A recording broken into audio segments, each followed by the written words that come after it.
मित्रों, क्या आप जानते हैं कि कौन होते हैं अघोरी? अघोरी कैसे करते हैं साधना? आज की इस वीडियो में आप जानेंगे अघोरियों से जुड़े चौंकाने वाले रहस्य। नमस्कार मित्रों, आप देख रहे हैं mysterious India TV channel. Video में आगे बढ़ने से पहले एक बार अवश्य लिखें हर हर महादेव।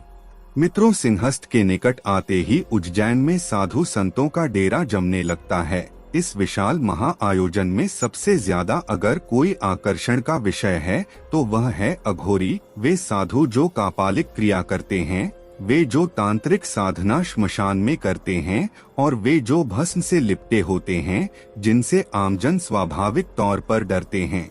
मित्रों, आपको बता दें कि अघोरी तांत्रिक श्मशान के सन्नाटे में जाकर तंत्र क्रियाओं को अंजाम देते हैं, घोर रहस्यमयी साधनाएं करते हैं।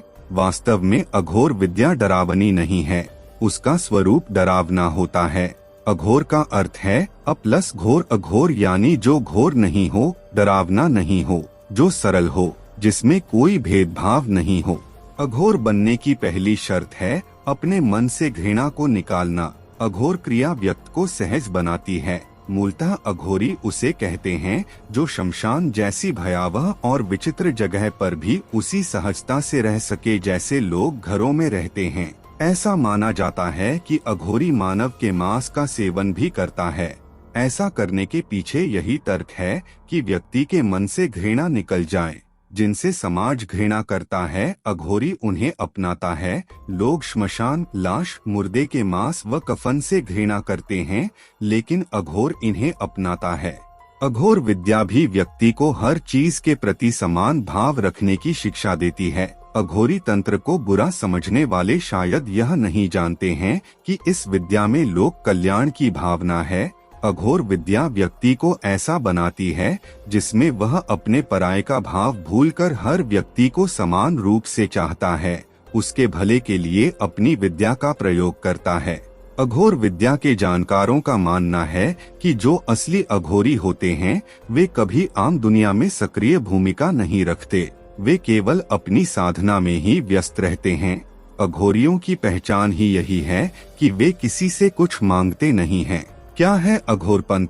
साधना की एक रहस्यमय शाखा है अघोर पंथ। उनका अपना विधान है, अपनी विधि है, अपना अलग अंदाज है जीवन को जीने का। अघोरपंथी साधक अघोरी कहलाते हैं। खाने पीने में किसी तरह का कोई परहेज नहीं होता। अघोरी लोग गाय का मांस छोड़कर बाकी सभी चीजों का भक्षण करते हैं। अघोर पंथ में श्मशान साधना का विशेष महत्व है, इसीलिए अघोरी शमशान वास करना ही पसंद करते हैं। श्मशान में साधना करना शीघ्र ही फलदायक होता है। अघोर पंथ की उत्पत्ति और इतिहास। अघोर पंथ के प्रणेता भगवान शिव माने जाते हैं। कहा जाता है कि भगवान शिव ने स्वयं अघोर पंथ को प्रतिपादित किया था। अवधूत भगवान दत्तात्रेय को भी अघोर शास्त्र का गुरु माना जाता है। अवधूत दत्तात्रेय को भगवान शिव का अवतार भी मानते हैं।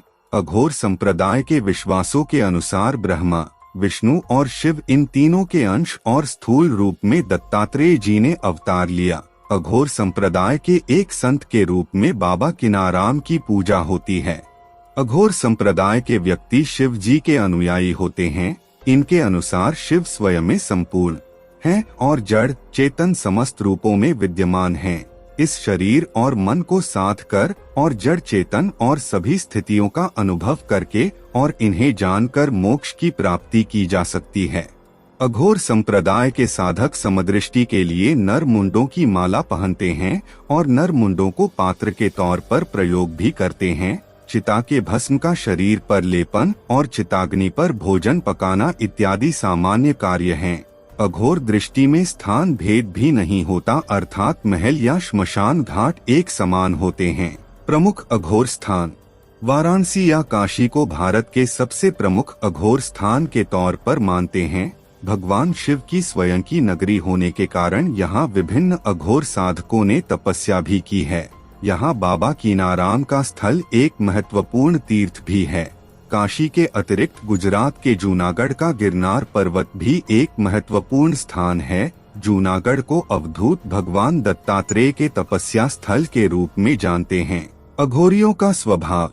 अघोरियों के बारे में मान्यता है कि ये बड़े ही रूखे स्वभाव के होते हैं, लेकिन भीतर उनमें जन कल्याण की भावना छुपी होती है। अगर ये किसी पर मेहरबान हो जाए तो अपनी सिद्धि का शुभ फल देने में भी नहीं हिचकते और अपनी तांत्रिक क्रियाओं का रहस्य भी उजागर कर देते हैं। यहाँ तक कि कोई उन्हें अच्छा लग जाए तो उसे वह अपनी तंत्र क्रिया सिखाने को भी राजी हो जाते हैं, लेकिन इनका क्रोध प्रचंड होता है। इनकी वाणी से सावधान रहना चाहिए। इनके आशीर्वाद शीघ्र प्रतिफलित होते हैं। ये अगर खुश हो जाएं तो आपकी किस्मत बदलने की क्षमता रखते हैं। आमतौर पर यह किसी से खुलकर बात नहीं करते। अपने आप में मगन रहने वाले यह तांत्रिक समाज से दूर रहते हैं। हिमालय की कठिन तराइयों में इनका वास होता है। कहते हैं इन्हें साक्षात शिव भी दर्शन देते हैं और जब तक इन्हें ना छेड़ा जाए किसी का अहित नहीं करते। अघोरी साधना कहाँ होती है? अघोरी श्मशान घाट में 3 तरह से साधना करते हैं। श्मशान साधना, शिव साधना, शव साधना। ऐसी साधनाएं अक्सर तारापीठ के श्मशान, कामाख्या पीठ के श्मशान, त्र्यंबकेश्वर और उज्जैन के चक्रतीर्थ के श्मशान में होती है। अघोर पंथियों के 10 तांत्रिक पीठ माने गए हैं। अघोरी साधना कैसे की जाती है? शिव साधना में शव के ऊपर पैर रखकर खड़े रहकर साधना की जाती है। इस साधना का मूल शिव की छाती पर पार्वती द्वारा रखा हुआ पाव है। ऐसी साधनाओं में मुर्दे को प्रसाद के रूप में मांस और मदिरा चढ़ाया जाता है। शव और शिव साधना के अतिरिक्त तीसरी साधना होती है श्मशान साधना, जिसमें आम परिवारजनों को भी शामिल किया जा सकता है। इस साधना में मुर्दे की जगह शवपीठ की पूजा की जाती है। उस पर गंगा जल चढ़ाया जाता है। यह प्रसाद के रूप में भी मांस मंदिरा की जगह मावा चढ़ाया जाता है।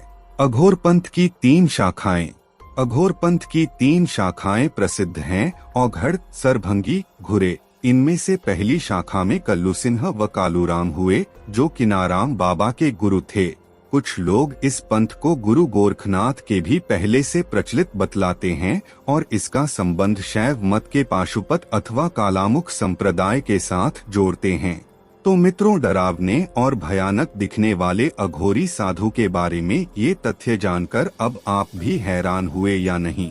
कमेंट बॉक्स में लिखें। साथ ही वीडियो को एक लाइक और एक शेयर करके चैनल को सब्सक्राइब अवश्य करें।